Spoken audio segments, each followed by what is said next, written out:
Well, good evening and welcome everyone. Thank you so much for joining us for another wellness webinar series event with Jefferson Health. My name is Sarah Breckbill and I will be serving as the program facilitator and will present your questions to our experts. Now, we understand that being overweight is a chronic condition that requires long-term care and committed treatment, as well as respect and vigilance. Jefferson Comprehensive Weight Management offers a full range of surgical and medical options for weight management. This evening, we'll discuss both of those medical and surgical options for weight loss. Well, thank you for submitting your questions in advance of tonight, and we'll do our very best to get to as many questions as possible, but may not be able to answer all of them during this virtual event. You are also welcome to ask questions throughout this webinar. We broke down the questions that you submitted to first discuss medical weight loss, followed by the surgical weight loss options. Finally, due to hospital guidelines and privacy, we are unable to comment on specific cases. Well, with that, I want to go ahead and introduce our experts for the evening, starting with Dr. Kendra Smith with metabolic medicine and Dr. Aditya Das with bariatric surgery. Well, thank you both for joining us. We really appreciate it, and we're excited to dive into this conversation. Before we do so, I'll just go ahead and give each of you a minute or two to say hello and provide a little background information about yourself. So, Dr. Smith, we will go ahead and start with you. Morning, everyone. Thank you so much for having me. My name is Dr. Kendra Smith, and I'm board certified in both family and obesity medicine. I've been helping patients with wellness and weight loss for most of my career, so it's like 15 plus years. And I'm glad to be here. Well, we're happy to have you and excited for a discussion tonight. Dr. Das, how are you? I'm doing well. Thank you for having me. I'm very excited to talk to everyone and hopefully answer some questions and provide information. My name is Dr. Aditya Das. I'm a fellowship trained bariatric surgeon and board certified in general surgery. I trained at UPMC, where we did over 1,000 bariatric cases a year. But I'm from the East Coast and I'm very excited to be here and treating patients on this side of Pennsylvania and New Jersey. Absolutely. Well, we're happy to have you. All right. Well, let's go ahead and start with our questions, as I know we received a lot of submitted questions. So thank you to all who are attending. First, we will kick it off with Dr. Smith. So Dr. Smith, first question here. Are there any medications for weight loss that don't require injections? Yes. So if we're allowed to talk specific drugs, we do have three FDA-approved medications that are taken by mouth that are used for weight loss. There's phentermine, which has been around for decades. It's a stimulant and it helps suppress appetite. And then we also have a drug called Kisimia, which is a combination of phentermine and a drug called topiramate, with which anyone that's had migraines may be familiar with topiramate. We use it for migraine prevention, but that combination is great at suppressing appetite. And we also have Contrave, which is another combination medication that's FDA approved for weight loss. And that includes a medication called bupropion mixed with naltrexone, and those meds help suppress cravings. Okay. Thank you. Well, it sounds like, Yes. as we know, there are a lot of medication options. So what are the steps to determine which medication is best for you? Well, come see me. And you can also talk to your primary care doctor. Many primary care doctors are taking on the care of obesity because it's so prevalent.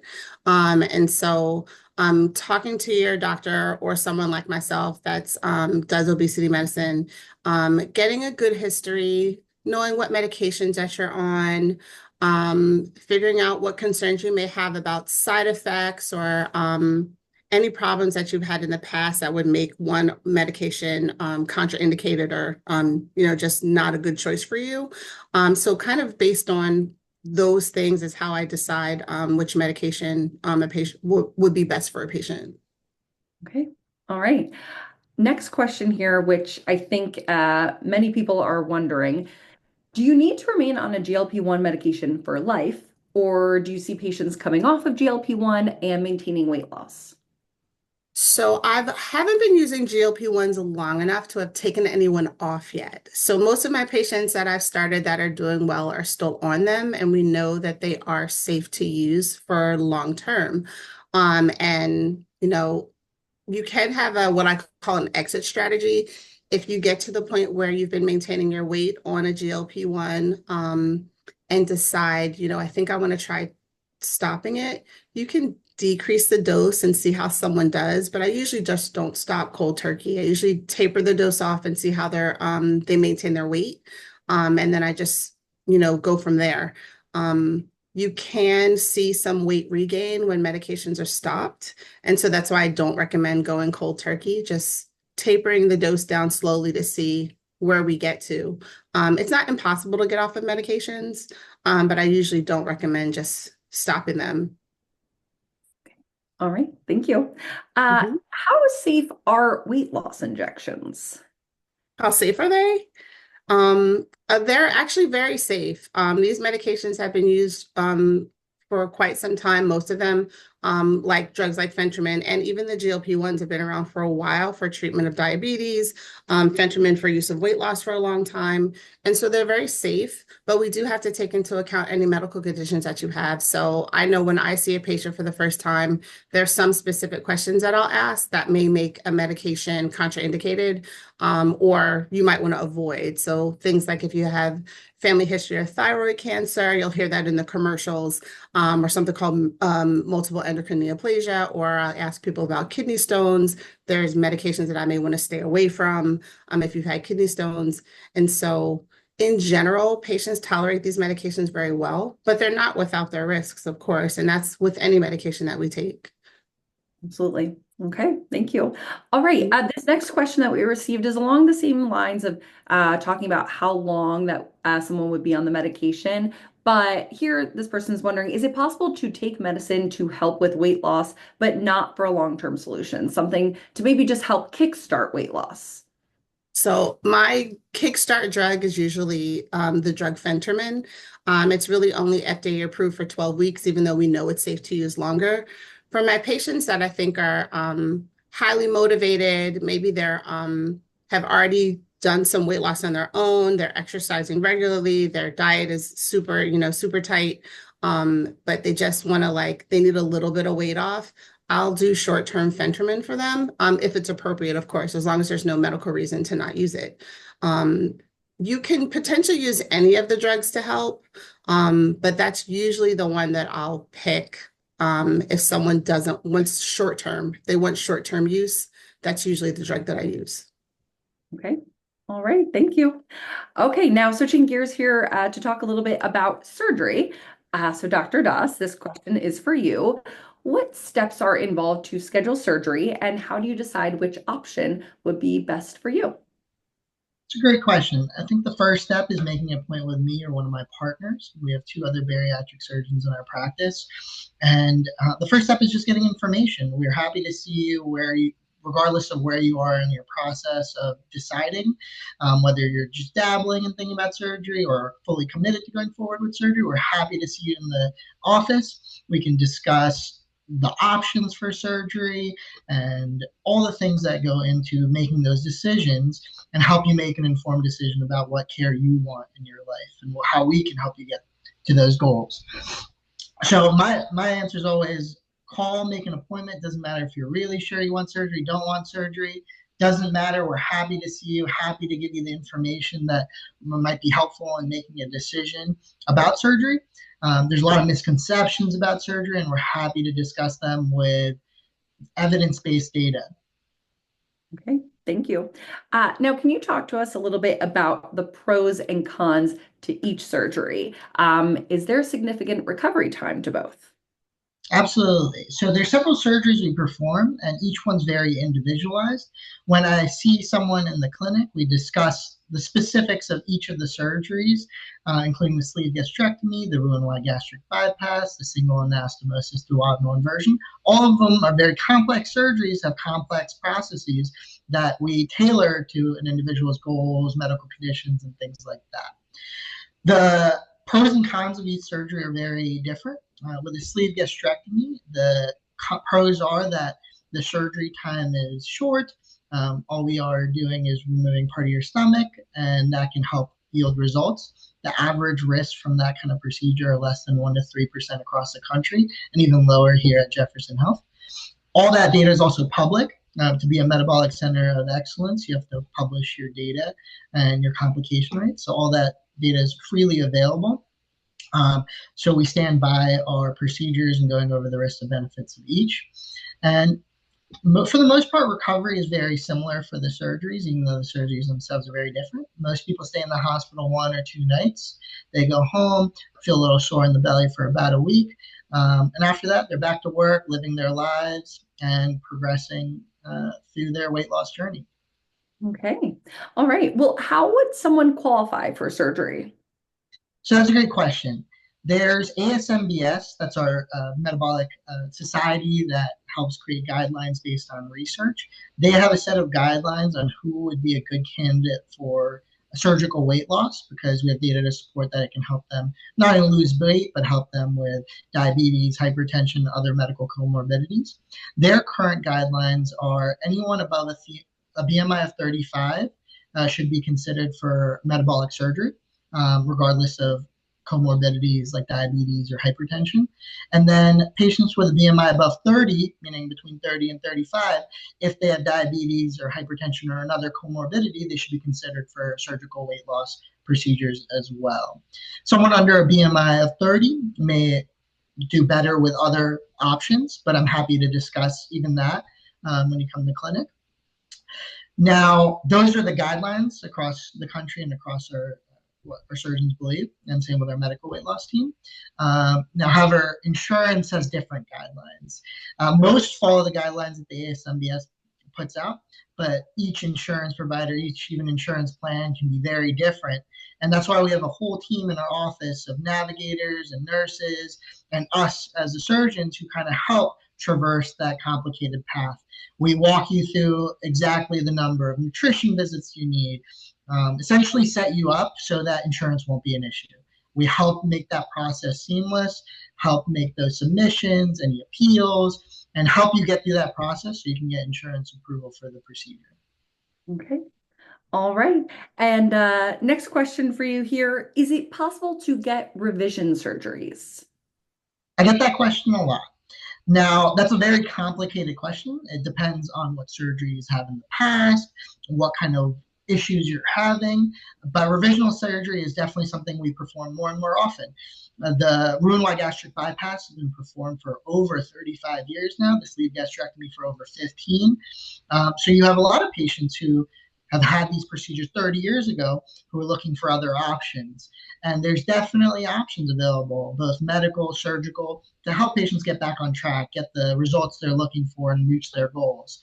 So each patient, please come see me in the clinic. I'm happy to discuss what options there are available. But there's definitely avenues and resources available to help. Okay, great. Thank you.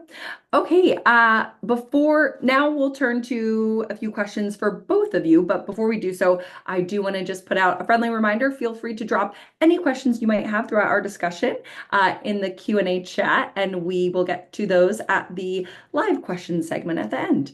But for now, we will go on to our next question here. Dr. Smith, this one is for you. Does age make a difference in treatment options for medications? It really does depend on what medical conditions you have. And so if I have a healthy 75-year-old coming in for weight loss medications, if they don't have any medical contraindications to any of the weight loss drugs, I can prescribe almost whatever I want. I'm seeing a lot of patients in their 70s. I even have an 80-year-old patient. So it's never too late to try to lose weight. So yeah, it really just depends on the medical conditions. Okay, great. And Dr. Das, what about surgical options? That's a very similar answer to Dr. Smith. There's It varies on patients' comorbidities, whether they're fit for surgery, and a lot of different factors. I've also had patients that are above the age of 70 who had diabetes, hypertension, got surgical weight loss, and their diabetes improved, their hypertension improved, and providing that age should not be a restriction. But it's definitely something that's very personalized, and I would not discount someone based on their age. I rather look at their whole medical picture and what their goals are and what they're trying to achieve in their life. Absolutely. Okay. All right. Next question here is for both of you. Dr. Smith, I'll have you go first. How do you decide if surgery or medication would be the best option for someone? So it really does depend on their individual situation. So just to backtrack and go over like the guidelines for treatment, we're treating patients with body mass indexes of 27 or higher with a medical or weight-related medical condition, or body mass index of 30 and higher without a weight-related medical condition. So those are the treatment guidelines by the American Board of Obesity Medicine. So unfortunately, for people with BMIs under 27, you're not necessarily gonna qualify for medication management, but we do take some other things into account, like waist circumference and things like that. Um, I bring up surgery for anybody that I think is appropriate. So when I go over all of the patient's treatment options, both lifestyle, including improving your diet, moving your body more, managing your stress, getting adequate sleep, medication options, and if I think they're a surgical candidate, hey, are you interested in surgery? I'll be glad to send you over to our great surgeons like Dr. Das. And we work together. So I have patients that I've taken care of that I've started them on weight loss medications while I sent them to surgery, and then they got surgery, and they may come back to me afterwards if they need some help with maintenance. And so they're not mutually exclusive. We can do both. I can start someone on medication and send them to surgery. Whatever, it's really their preference. It's whatever the patient wants. Some people didn't think surgery was an option. They didn't know what their options were. And I like referring to surgeries just so that they can get that information, because there's so many new things, all these new surgeries that are available to them that Dr. Das can do. Absolutely. I like that thought that they're not mutually exclusive. But Dr. Das, I'll let you go ahead and weigh in. I definitely agree with everything Dr. Scott mentioned. I think surgery and medicine is, everyone thinks of it as a battle, but in reality, we work hand in hand. Obesity is a disease. It's like cancer. You don't get surgery or chemotherapy. You sometimes get both. And sometimes you get chemotherapy before surgery. Sometimes you get surgery first and then you get chemotherapy. And that's how we have to treat obesity as a whole as well. It's a complex disease that requires a complex multidisciplinary team. And I think that's what we do at Jefferson really well. We have a complement of nutritionists, medical weight loss physicians, other members of our team, psychologists, things like that, that work as a whole to solve the problem. Whether surgery comes first, medication comes first, behavioral health comes first, in my opinion, all those things, it should be individualized and they should happen concurrently. Those discussions should happen concurrently so that someone who's dealing with obesity knows that there's all these resources available and they can make an informed decision about what's best for them. Absolutely. Okay, thank you. All right, next question here, Dr. Das. This one is for you again. Should someone get surgery without first trying medication?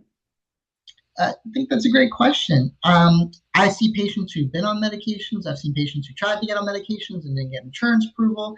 I've seen patients who've never heard of medicines, don't even want to hear about it, and just want surgery. I don't think there's a correct answer. I think everything has pros and cons.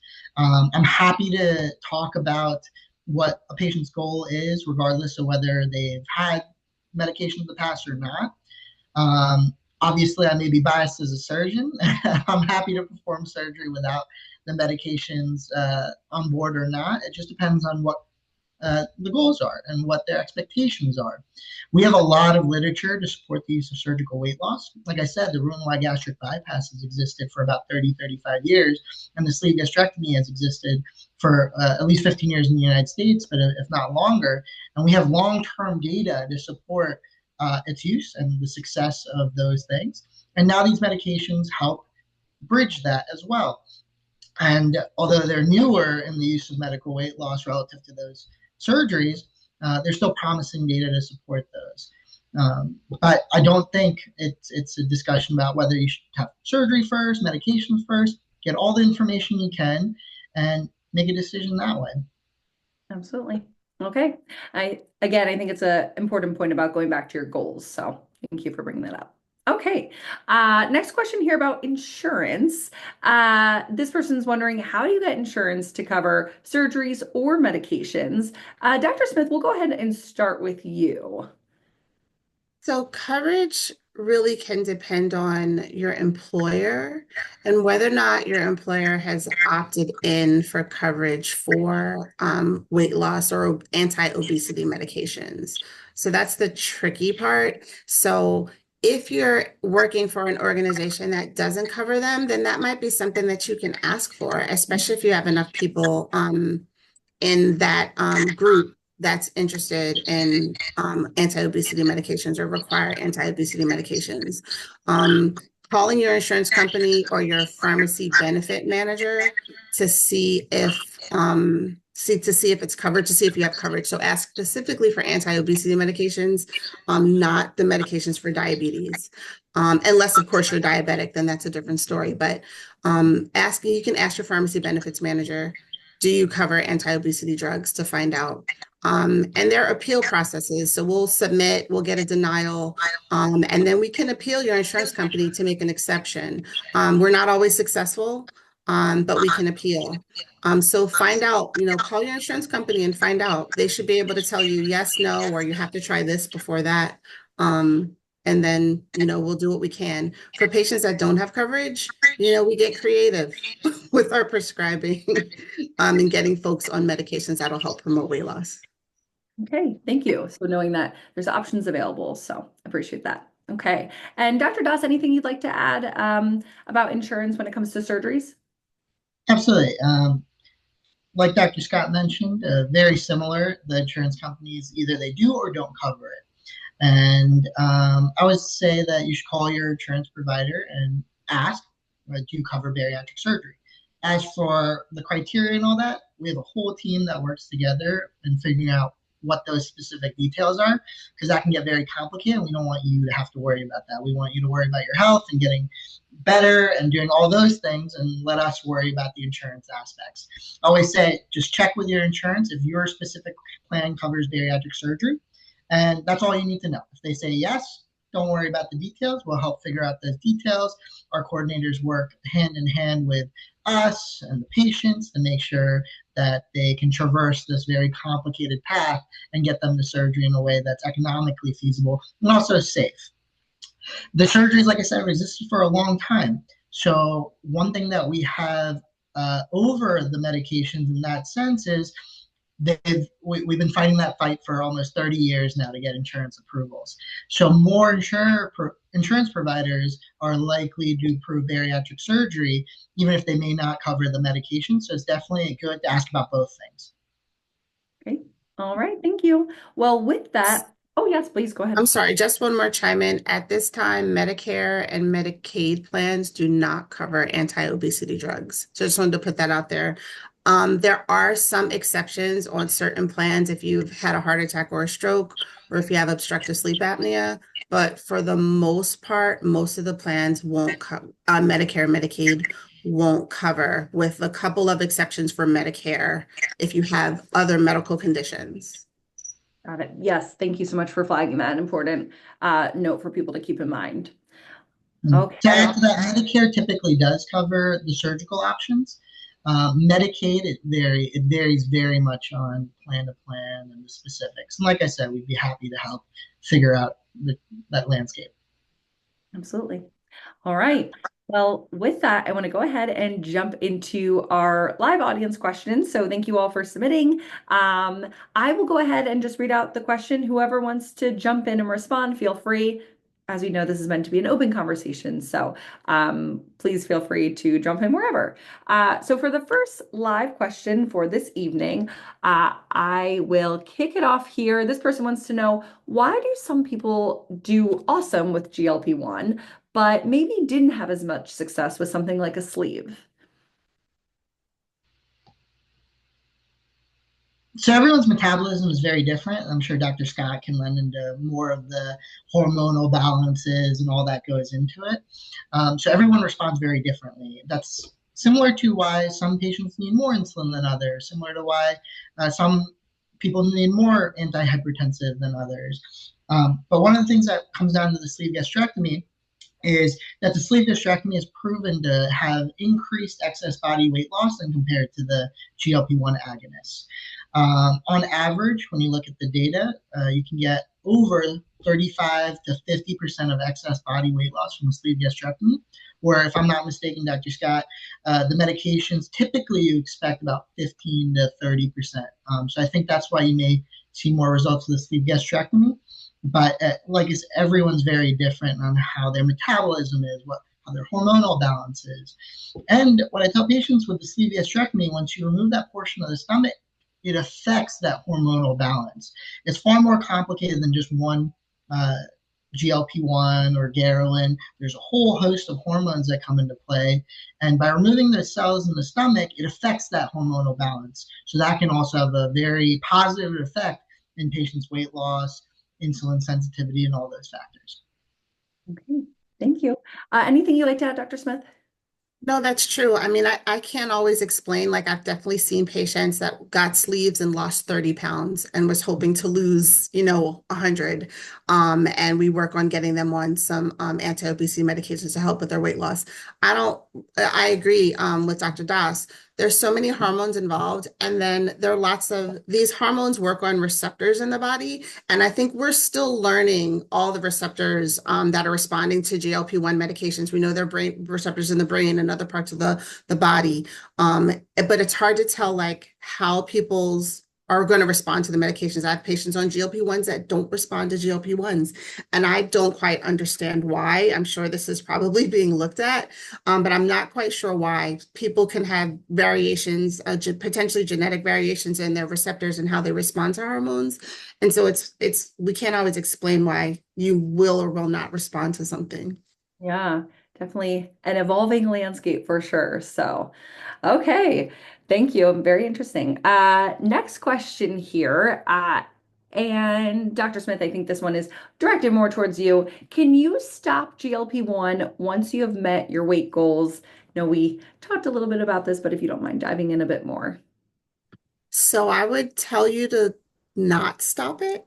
My recommendation would be to maintain at least for a little while, and I would say for a couple of months, using the time from the time that you start your GLP-1 to the time that you get to your goal weight to really make sure that you're managing your lifestyle. So we know weight and obesity and overweight are more complicated than just diet and exercise.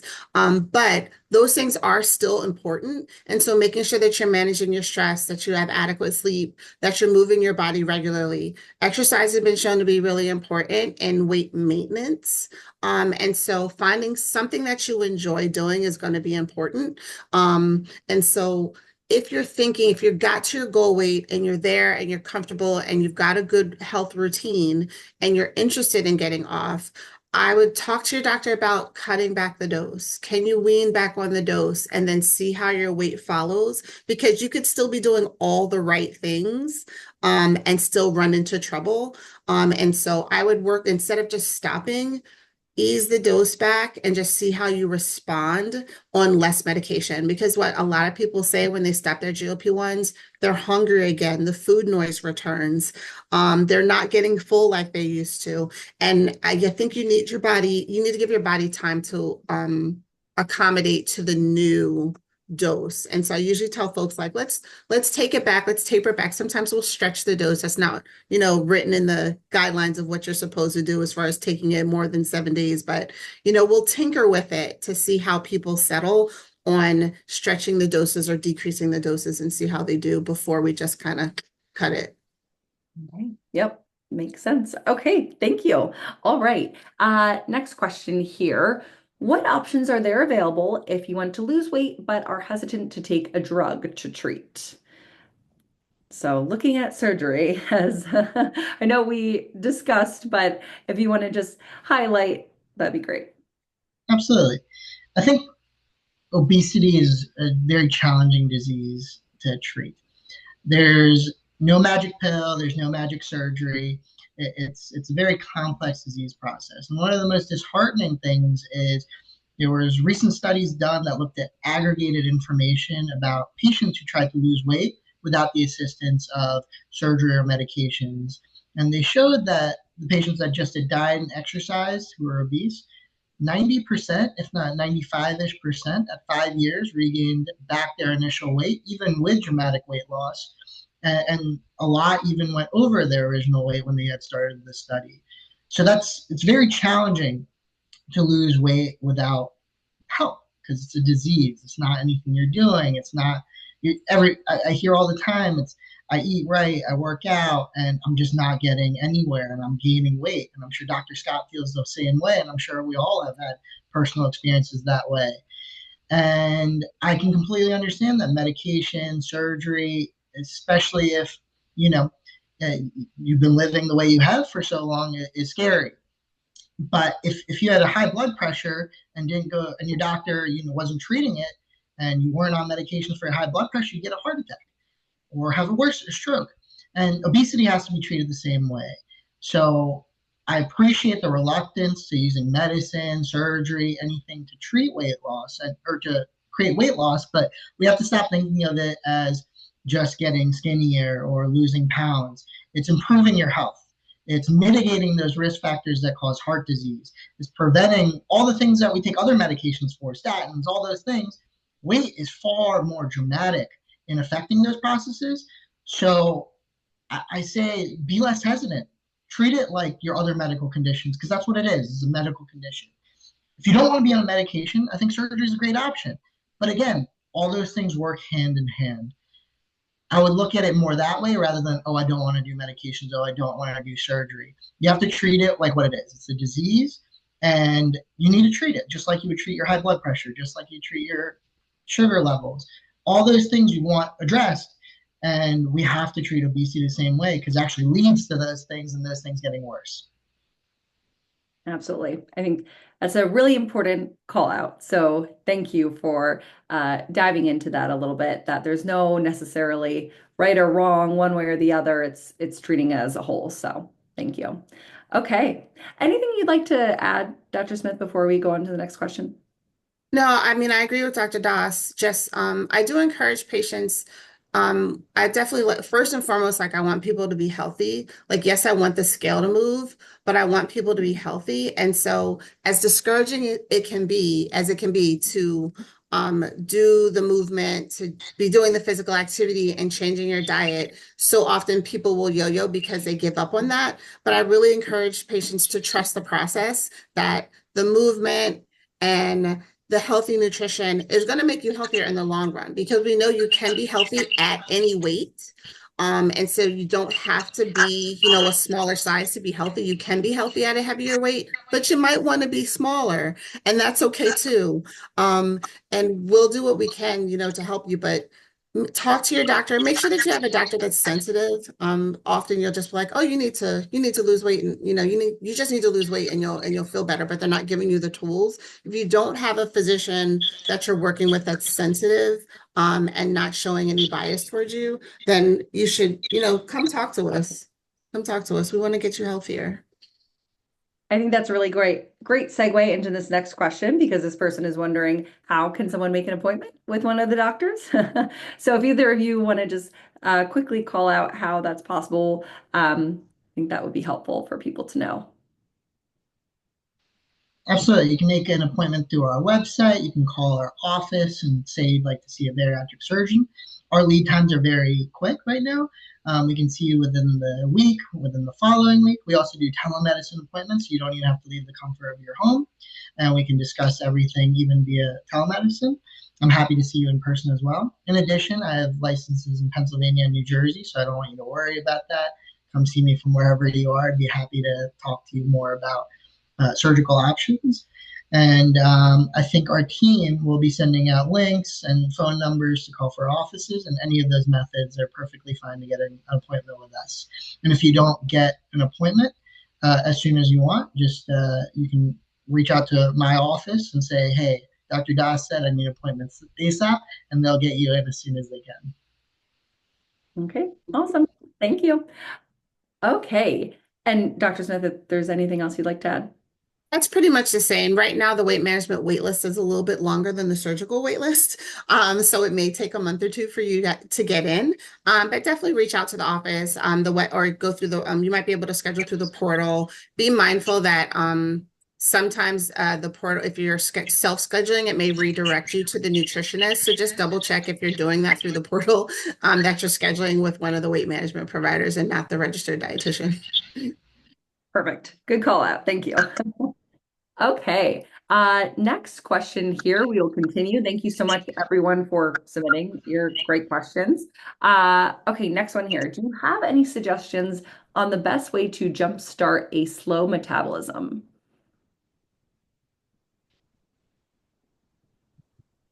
So I don't know if there's a way to jumpstart it, but one of the things that I do recommend is weight training. If you're not already doing some type of physical activity, adding in some light weights. We know if you have a little bit more muscle, you tend to burn more calories at rest. So it's kind of a boost to your metabolism to have a little extra muscle on you. So I do encourage most of my patients, especially my older ones, to start picking up some heavy stuff. Start doing some weightlifting, using resistance bands. What do you think, Dr. Das? I think it's hard. I think a lot of patients come and you're going to know far more about this than I will. But they come saying, hey, I eat right and I exercise, and I don't think these things are going to help me because I'm already doing all the right things. And it's a very complicated disease process. So even with right eating, even if you're in a calorie deficit, you'll reach a plateau. And I can't tell you exactly the mechanism of action of how these medications, how surgery affects that process because it's so complex. But we have data that supports that with surgery, even though your appetite might not change, things like that, overall you will lose weight. And I think that's true with the GLP-1 agonists and the other medications out there as well. And I think it goes into a lot of the subconscious aspects of it.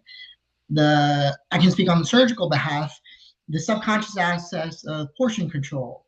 Now, instead of being able to finish a hamburger, you only finish a quarter of the hamburger or whatever it may be. And you, with the surgery, and I'm sure it's similar with the GLP-1 agonist, it forces the subconscious and sometimes conscious limiting of portions, not grazing as much. And even those small amount of calories, even if you're eating right, can change how your metabolism reacts. And also, if you start to lose weight quickly, you're more likely to continue working out. You'll have less joint pain, you'll have less back pain. If you're seeing results, you'll be more motivated to exercise 5 times a week instead of 3 times a week. And those small adjustments in your life that become more noticeable can make dramatic effects on weight and diabetes and hypertension, all those factors. It can make you far healthier in those regards, even those small changes that surgery and medicine can help push, that even if you've been trying very hard to push yourself, they can push you to get even small changes and see drastic results. Okay. And I definitely encourage people to be patient, because when you're trying to make big changes in your body, that takes time. And we're talking like months to years to get the changes that you want. These things do not happen overnight. And so you have to trust the process. And consistency is the only thing that's going to get some changes in. So you have to be really, really consistent. We know, like, the total energy expenditure is made up of of several things. So, just sitting around burns energy, breathing burns energy. That you have your activities of daily living, which is like, washing the dishes, cleaning the house, walking to work, those things that aren't formal exercise. And you have formal exercise as well, that is included in that. So any way that you can kind of increase just your regular everyday movement is going to help burn a little bit more calories. But metabolism starts to decline. I think if once you hit 30, you get a little bit of bump down. And as we get older, our metabolism shifts down. And your metabolism also decreases with weight loss. So you're burning more energy if you have more weight because you have more weight to you need more energy. And so when your weight comes down, you do get this downshift in your metabolism. And that's part of that mechanism that contributes to weight regain, along with the increase in hunger hormones that happen when you have weight loss. It's this primitive part of our bodies that are like, hey, we're starving. We need to get back up to that weight that we were at before, but we're not starving. We're in excess, but our primitive bodies don't really know that. And so those are some things that contribute. So just wanted to add that. Yeah, yeah, that's very interesting. Some a little counterintuitive than you would normally think, but it, yeah, makes sense. So thank you. Okay, next question here. Going a little bit into back to recovery. I know we detailed this earlier in our conversation, but if you don't mind just taking us through again, what is the recovery like after bariatric surgery, and how long does recovery take, and what might patients experience during recovery? So just kind of walking us through that in a little bit more detail. Sure. I can walk through the preoperative process too. So before we get the surgery, you'll meet with me or one of my partners, and we'll get you engaged and talk about the surgical options. Before that, you'll meet, or after that, you'll meet the nutritionist, you'll meet the psychologist. We'll get clearances from heart doctors, things like that, because we want this to be the safest surgery you ever get. And we want you to be both physically and mentally prepared for lifestyle changes that are to come. Our team works with you closely throughout that entire process of getting you to the day of surgery. The day of surgery, I'll see you in the morning. We'll do the operation. It can vary in length between an hour to 3 to 4 hours, depending on what we're doing. And you'll stay in the hospital overnight. And most people go home the next day. Some people stay another night, just depending on how they're doing with, with hydration and all those things. Most people feel some discomfort on the abdomen where we made our small incisions. All our surgeries that we do are minimally invasive, either laparoscopically or robotically. I primarily do only robotic bariatric surgery. For me, it's just safer, and I think the recovery is better. But laparoscopic surgery is very similar in that you have small incisions. You feel like you got kicked in the belly for about a week. We make sure you have adequate pain control and medications for all of that. And after that, you start feeling like yourself. It takes some time. You'll feel sore. You'll start. We encourage patients to do activity immediately. Day one, I want you walking, going upstairs, all those things. Most people take a week or two out of work just to get used to things, used to their diet, used to some of the discomfort that they have. And by the second and third week, most of the pain is resolved where most people don't need narcotic pain medications or anything like that. As for restrictions, we recommend not lifting more than 10 to 15 pounds for about weeks after surgery. You're not going to hurt anything on the inside. It's mostly so that you don't get a hernia at our small incision sites. And after that, there's no real restrictions. You can drive whenever you're not taking narcotic pain medications and feel safe to do so. You can walk stairs immediately, do all those things. And that's basic recovery. It's no different than if you've had other surgeries in the past on your abdomen. It's very similar in that regard when it comes to the actual recovery itself. As for the diets, we basically from a liquid diet to a solid diet over the course of about a month. And our nutritionist, we check in on you constantly during that first month to make sure things are going well. Essentially, it'll progress to a solid diet over that course of a month as you get more used to your new anatomy, your new stomach, and all those things. And that's generally how recovery goes. Okay. All right. Very helpful. Thank you for walking us through that. Appreciate it. Okay. Next question here, Dr. Smith. This one is for you. If someone is diagnosed with sleep apnea, will they qualify for the weight loss drug? So that will depend on if your insurance, what your insurance requirements are. So maybe the answer to that is maybe. It really does depend on your insurance. So I have some insurances that won't cover right now. The only the GLP-1 that is FDA approved for treatment of obstructive sleep apnea, moderate to severe obstructive sleep apnea in patients with obesity is Zepbound. In some cases, it will be covered if you have moderate to severe sleep apnea. But I've definitely had patients where their insurance excluded Zepbound in any way, shape, or form. It didn't matter what diagnosis they had, it was excluded from their plan. And I've had one successful appeal on that where the patient actually appealed themselves. But yeah, it's kind of a case by case. If it's excluded from their plan, it doesn't matter what the diagnosis is. So it really does depend on your plan, and that's a question that you can potentially ask. Is this medication covered for treatment of sleep apnea? If it's not covered for obesity. Okay. All right, thank you. Mhm. Okay, next question here. How can being at a healthy weight positively impact your overall health? So whoever wants to jump in here.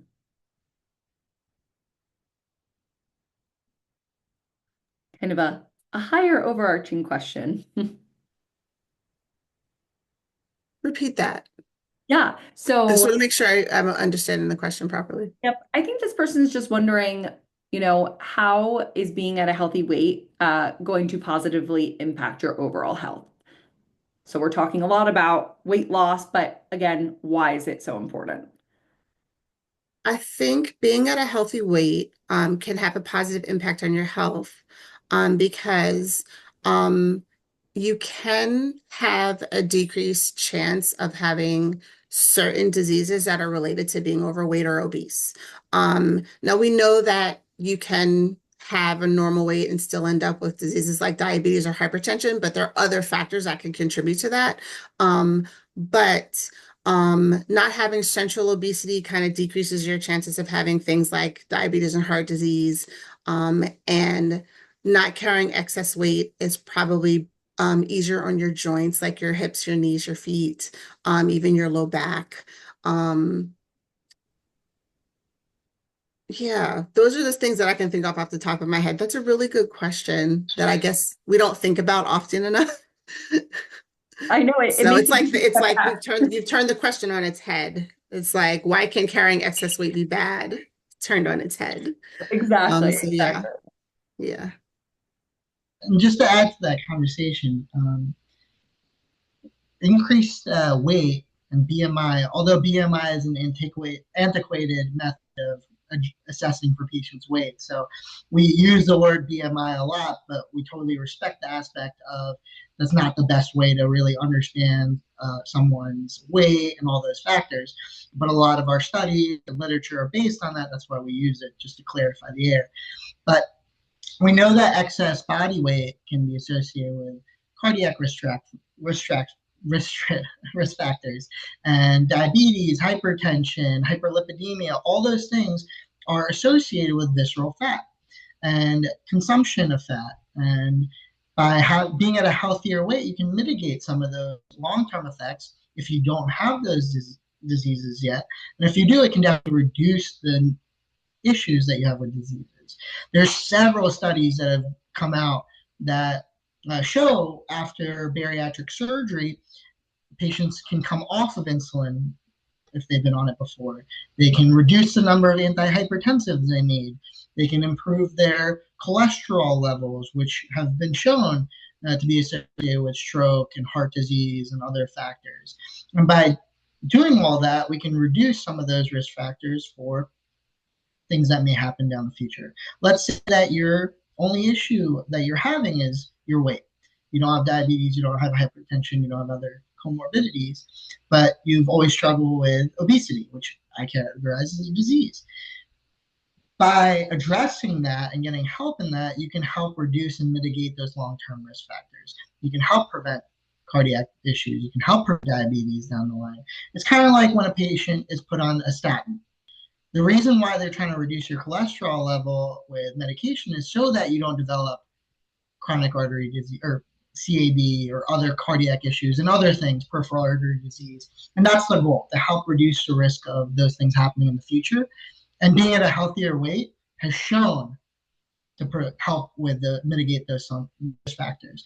And again, a lot of it's also genetic. Like Dr. Scott said, is it going to cure everyone's diabetes? No, we can't say that for certain, but we definitely know when you look at the aggregate, it can help a lot of people reduce those risk factors.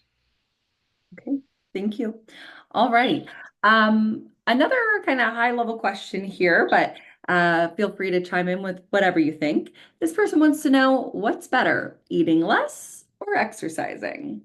Any thoughts? I mean, that's also individualized. So I don't think there's a right answer. Everybody functions differently. So some people do better when they exercise more. Some people do better when they eat less. Some people do better when they do both. Um, but then some people don't. There are some people that don't do better when they do both.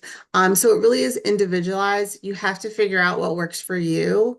And that is kind of like trial and error. I work with patients to make sure that we're, deciding if we're going to do a medication, which one will be best. And then I do like to set movement goals. Like, okay, so how are we going to get more physically active? Because some of my patients aren't very physically active and they don't know where to start. Setting movement goals between now and their next visit. So what do you want to do? I want to walk 20 minutes, 3 days a week. All right, let's write that down, put it on the fridge. Let's see how many days you get to check off between now and our next appointment. And then you might have to take an inventory. I do encourage some of my patients to food journal. I know some of our registered dietitians do as well.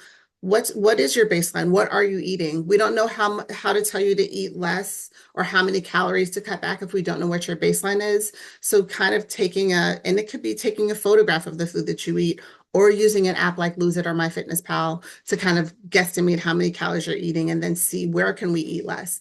I like to go through at least a 24-hour recall of what you're eating to find out, okay, is there something in there that we can alter?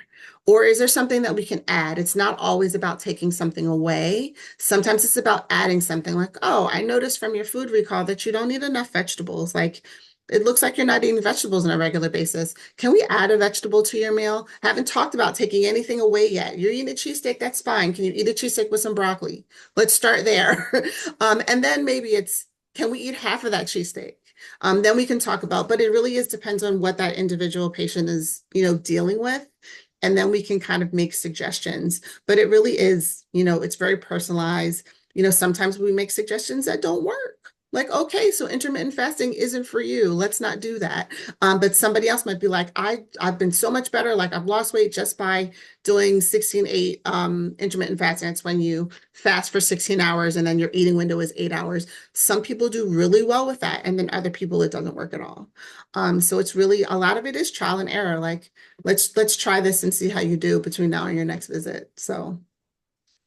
Got it. Yeah. I think, again, definitely individual case by case basis, and there's no one size fits all answer if there's one takeaway from tonight. Okay. All right. Next question, moving along here. This person wants to know, and Dr. Smith, this one is for you. What are the side effects from taking weight loss medications? I was waiting for this question. So like no one's asked about side effects yet. So if you're most interested in the GLP-1s, most commonly what people complain about, nausea, constipation, and fatigue. So that's the most common side effects. But you can have, I hear indigestion, burping or sulfur burps, reflux, you can have mood changes or depression, you can have decreased thirst so that you're not as thirsty, you don't drink as much. And if that's, if you're not drinking, you can actually develop like dehydration and that can lead to potentially kidney damage, fatigue, and then the more serious side effects that you can get from GLP-1 specifically, that can increase risk of pancreatitis, something called gastroparesis or paralysis of the stomach that can cause belly pain. If you have if you develop gallstones, so rapid weight loss can cause gallstone formation, and that can lead to maybe needing your gallbladder taken out if it gets inflamed. And then there is that low risk of thyroid cancer that was seen in rat studies that could potentially be there for patients. That's why we ask about thyroid cancer. You'll hear that in a question in the commercials, thyroid cancer or multiple endocrine neoplasia. So you should not take a GLP-1 if you have a personal or family history of that. Phentermine is a stimulant similar to medications that we use for ADHD, can increase blood pressure, increase heart rate, cause the jitters, worsen anxiety, cause insomnia. Headaches, dry mouth are the most common things that people complain about. Headache and dry mouth are what people complain about the most. The combination with phentermine and topiramate kisemia, the topiramate component can cause tingling in the fingers, metallic taste in the mouth. It can increase the acidity in the blood, so we like to do some intermittent blood monitoring. It can also increase the risk of kidney stones, and it also shouldn't be used if you have glaucoma, because it can potentially worsen glaucoma. Contrave, Wellbutrin naltrexone combination, that can cause stomach upset. It can also increase the blood pressure. It can cause mood changes, potentially worsen anxiety that I've seen with the bupropion component, the Wellbutrin component. That can also raise blood pressure. What else? And it may also improve someone that has depression. It may actually help with that. So those are the main side effects of the weight loss drugs that we use. Okay. We got another follow-up question too, just if there was any relation to weight loss medications causing migraines. I know you mentioned headaches, but just wanted to follow up there. So you can get phentermine can cause headaches. In the combination kisemia, there's the component topiramate or Topamax. That medication is used for the prevention of migraines. So some patients come to me and they're like, "Oh yeah, I've taken that before," but it can make some people feel weird. And it's not always effective in preventing migraines. Not aware of it causing migraines. We usually use it for prevention. You can potentially see headaches with Wellbutrin as well, it's actually bupropion.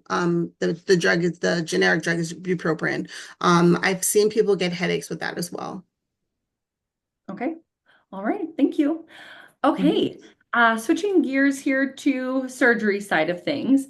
This person wants to know, how does someone know if they are a candidate for bariatric surgery? That's a great question.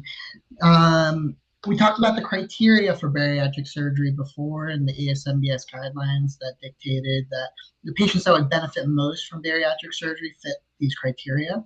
And that, like I said, BMI is antiquated, but what they suggested based on all the literature that we have is that if you have above a BMI of 35, you should strongly consider bariatric surgery as a method of weight loss, and you qualify in that regard. If you're between a BMI of 30 and 35, then if you have a comorbidity like diabetes, hypertension, then you can be considered for bariatric surgery because it can prove benefits. And that's the main guidelines that are associated. Anyone who has a BMI under 30, there might be other options that are better for weight loss, and surgery may not yield the most benefit when you compare it to, benefits versus risks, but it's very individualized. So I'd be happy to discuss individually if you think surgery can be part of your treatment of obesity. But that's the general criteria for whether you qualify for bariatric surgery or not. Outside of that, each insurance provider can be very different. Most do follow the recommendations of the ASMBS and IFSO. So typically they have matching criteria for approval for surgery if they cover bariatric surgery. Okay. All right. And a follow-up question there in regards to bariatric surgery. Can the surgery cause problems due to the disruption in the gut microbiome? Question we just received.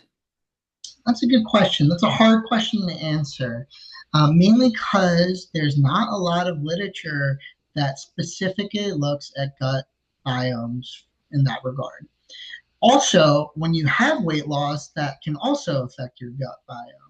If you change your diet, that can affect your gut biome. So all these things can contribute to affecting your gut biome in various ways. If you go on antibiotics, it can completely change your gut biome, even from one episode of being on antibiotics. So to answer that question, would it change your gut biome? Probably, but does that have consequence? Should be the real question, and that's hard to answer. Maybe it'll have a positive effect because your gut biome changes as you lose weight. Maybe it won't. But we do not, there's no literature that says that it can cause a negative effect to that process. When you have a sleeve gastrectomy, we do not touch any of your other bowel. We just affect the stomach. So the rest of your small bowel and your colon are completely intact, untouched by us.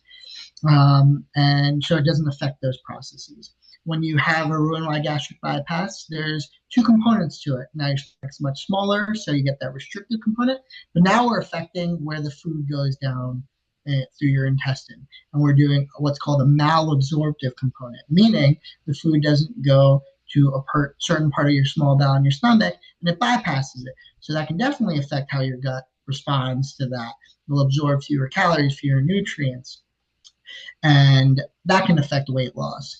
And each of those things have risks and benefits, and we tailor each of those decisions with what an individual's goals are. But affecting gut biome can be a very tricky question because there's so many confounding variables that exist. Absolutely. Okay, well, thank you. Last question here before I turn to one final question as we wrap up the evening. But this last question here, this person is wondering, what is OptiFast? So just wanted to throw it out there. Not sure if either of you know or want to talk about it, but yep, this is our final question for the evening. Have either of you heard of it?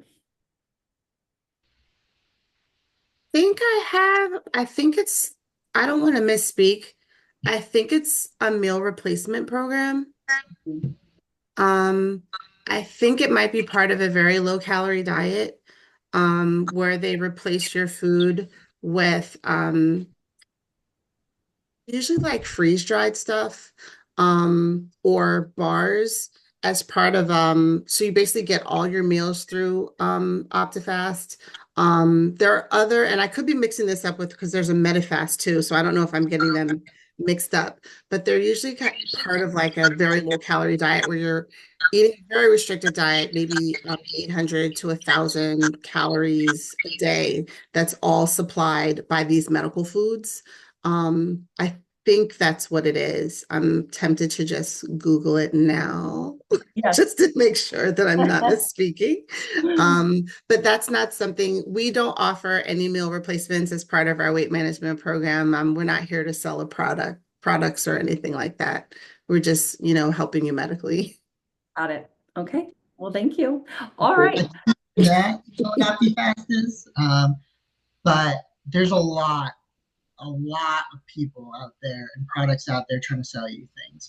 And obesity, because of how prevalent, how challenging, how little resources people have access to when it Mm. comes to dealing with obesity, there's a lot of good and bad products out there. There's a lot of misinformation and good information out there. So definitely look at everything you see out there, the meal replacement plans, the supplements, all these things, look at it with a very critical eye.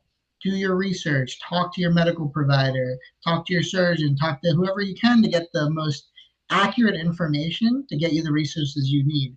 At, at best, you might lose money, which we don't want you to do. And at worst, you might really seriously injure your health from some of the stuff that's out there. So it's definitely be weary of anything that promises you immediate results.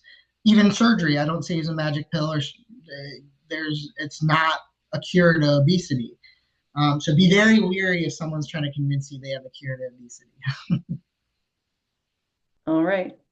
Yeah, I agree. It does look, I looked it up, it does look like it's medically supervised weight loss, mostly with low calorie diet and meal replacements, which for some people can be a good way to lose weight. They're not, I don't know, I didn't look far enough to see whether or not they're offering medications, but it looks like it's just a very low calorie diet, which for some people works. I have not personally advised very low calorie diets for any of my patients. That's still something that I want to spend more time researching whether or not that I wanted that to be part of what I do with patients. I hadn't heard a question yet, and I wanted to make sure, take this opportunity to address compounded GLP-1s. So there are lots of, since Dr. Das brought up, like, be wary of people selling you something. Compounded meds are made in like FDA approved pharmacies, but they're not the FDA approved drug. So they're made in these pharmacies that are not, we can't vouch for the safety of these medications or the purity of the product. So if you're going through an online pharmacy or the corner doctors, weight loss doctors in town that are having you come in once a week for an injection, you are most likely almost never getting the FDA approved Zepbound or Wegovy. You're getting a counterfeit product. And we're not in cahoots with the drug companies at all. This is more about safety. And so we recommend FDA approved drugs, and we don't recommend compounds. So the compounds are buyer beware. Take at your own risk. Absolutely. A really important call out. So thank you for bringing that up. Okay. All right. Well, our final question this evening, I just have one final question to close us all out. And that is, what are your goals for everyone listening in on this webinar? What would you like our viewers to take away from tonight? So Dr. Smith, I will go ahead and start with you. I think my biggest hope is that this helps anyone watching that's concerned or wanted to reach out to a doctor about treating their obesity, that you don't have to be afraid, that you don't have to be embarrassed, that we've got trained physicians and nurse practitioners here that are caring and mindful and are here for you to help you in your weight loss journey.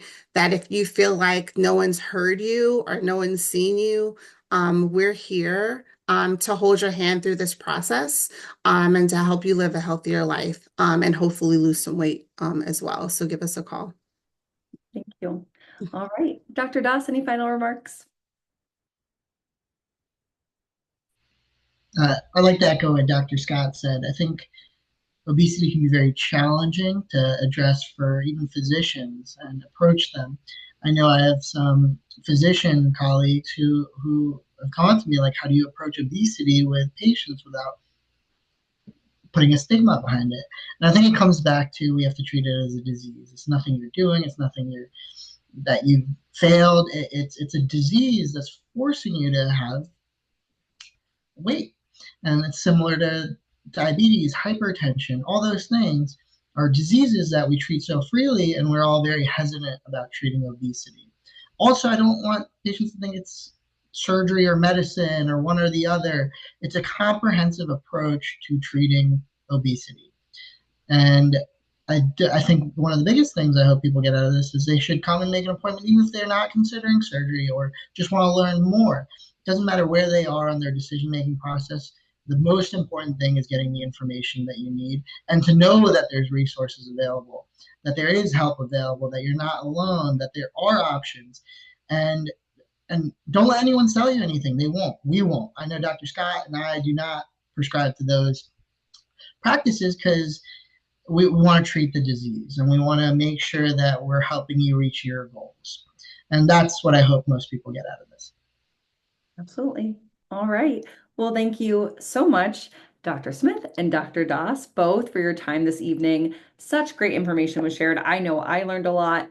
And thank you all for taking the time to attend and submit such great questions. We will be posting an event survey, so you can let us know your thoughts.